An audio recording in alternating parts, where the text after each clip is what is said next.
A research group with a long history of doubts about the new convention center in South Boston has come out with a new cause for concern. With plans moving ahead for the center's expansion, the Pioneer Institute says any gains for the economy will have a price for taxpayers, especially over the long term.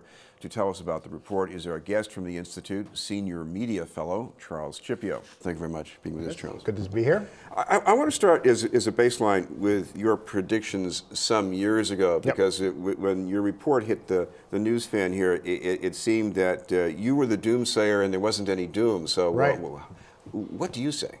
Well, I would say this. I think there's a two-pronged answer to that question. One is that I think that if you look at what we predicted way back in 1997, when I would look at these monitors and my hair wouldn't be gray, the amount of hotel room nights that we said the convention center would generate is pretty much exactly what it's generated. In 1997, that was viewed as a failure. With what has happened in the convention industry, that is now viewed as doing a whole lot better than most other convention centers. Second thing I would say is that you got to give credit to Jim Rooney, who is the executive director of the Convention Center Authority, and I think the reason that the place has done as well as it has is because he's really an outstanding manager. Well, certainly one of his arguments for expansion is not just that it would be nice when we could bring in some more business and spread the wealth, but if we don't expand, we're going to lose ground. And we may well lose ground if we don't expand. That is true, but these things are always kind of a cost-benefit analysis. You know, we may lose ground if we expand. On the other hand, if you look at the three most recent really big expansions of convention centers that are bigger and do even more business than ours does, Atlanta, Orlando, Chicago, every one of those venues either ended up doing the exact same amount of business or saw the amount of business they do go down after expansion. So what's the lesson for Boston? Because we've always heard over the years is that you have to have these collateral attractions for people coming here. So how does that figure out? You know, that's a hard question to answer, because as great as I love going down to the seaport now, especially this summertime. It's a great neighborhood. But from a convention point of view, the problem you have there is that it still isn't where the hotel rooms are. And it still makes it very difficult. Well, I shouldn't say it makes it difficult. The BCEC is certainly competing, but it is definitely a problem for the BCEC. So I think it comes down to a decision of, do you invest in a lot of publicly subsidized hotels, because the developers are not going to, the developers know what the convention business looks like. They're not going to invest in a lot of private hotels. So do you put a whole lot of money into a business that is declining at a pretty rapid clip, or do you face the possibility that you're going to lose a little bit of ground if you don't?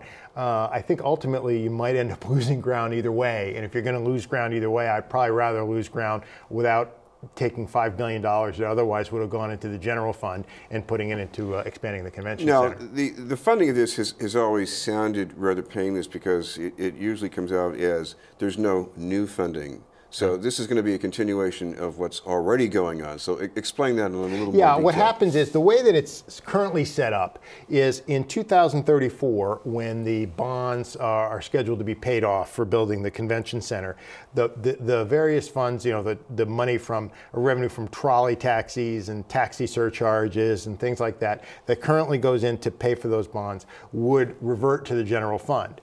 Under this expansion plan, that wouldn't happen until 2050. So you've got 16 additional years in which that money would be diverted, and if you add up the amount that you were expected to get from that revenue, it would end up being about $5 billion over the 16 years. Sounds like a whopping figure, but if you balance that somewhat with some other revenue that might be springing off of any expansion or business growth and so on, wouldn't that figure be a lot smaller maybe?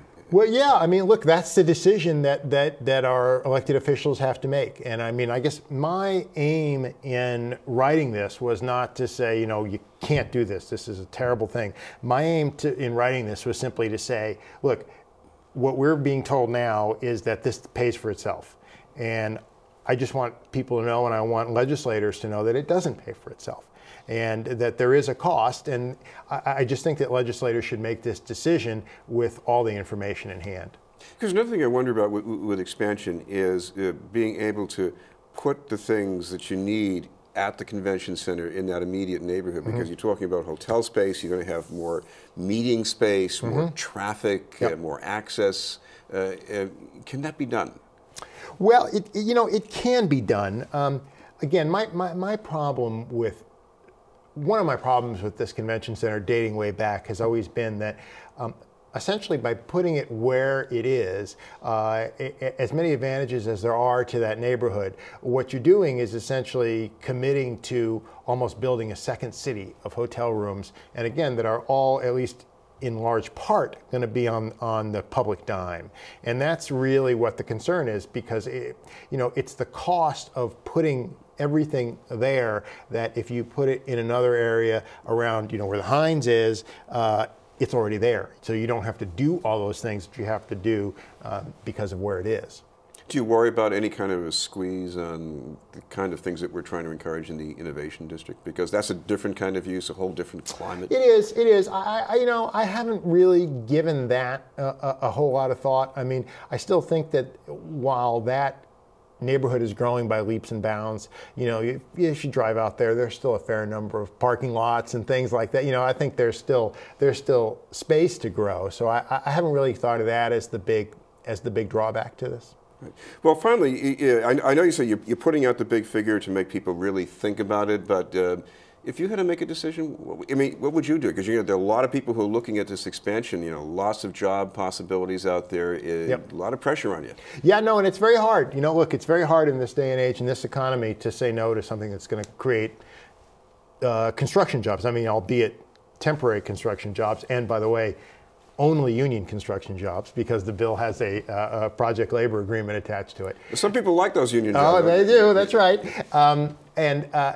But I guess what I worry about is, as I said, I think Jim Rooney has really done an outstanding job. I worry about what happens when he's gone, because I really think that what is happening in this industry, the number of people who go to conventions went down by about a third just between 2000 and 2010.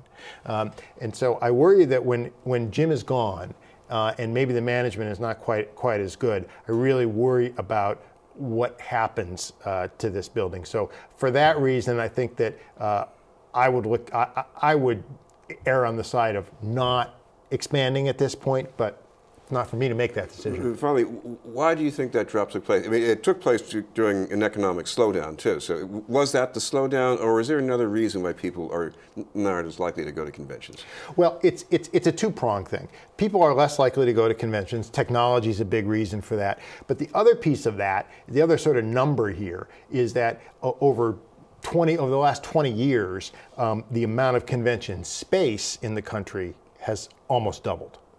So because everybody's doing what Boston's doing. And so you get into this space race, which, in and of itself makes for a very competitive industry, but way more so because of the fact that at the same time that's happening, the amount of convention attendees is going down. And yes, that was over a difficult time. But if you look at the long-term trend in the convention industry since the 80s, it is a downward trend. Thank you very much for being with us. Thank you, Chris. From the Pioneer Institute, Charlie Chieppo. We'll have more news in just a moment.